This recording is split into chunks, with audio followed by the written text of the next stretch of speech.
To recap the last few episodes, creativity begins with an impulse, a usually fleeting thought, idea, or image or feeling that can be worked with care into a bigger creative idea.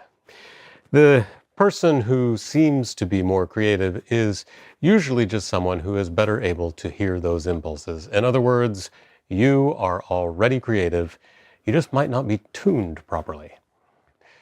There are, of course, big obstacles to this whole creative process, and one of those big obstacles is you.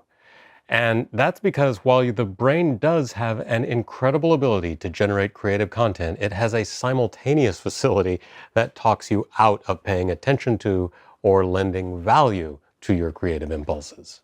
Hey, I know. Nah, that editor.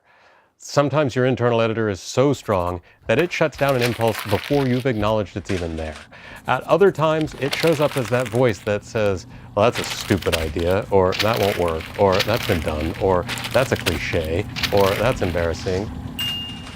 At the most extreme level are people whose editor tells them very strongly that they are not creative. For them, recognizing an impulse is actually scary because they don't know where it's coming from or what it is. The last thing they would ever imagine is that they are being creative.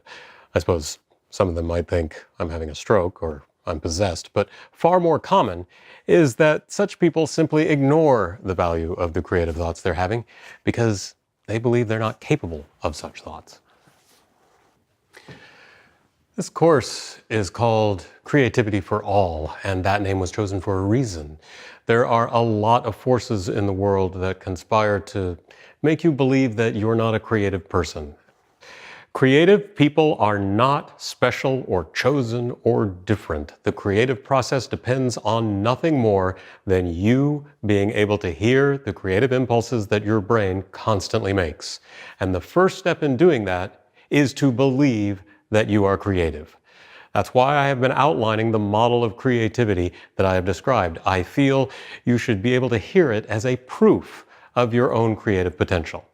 Embracing that and believing it is up to you.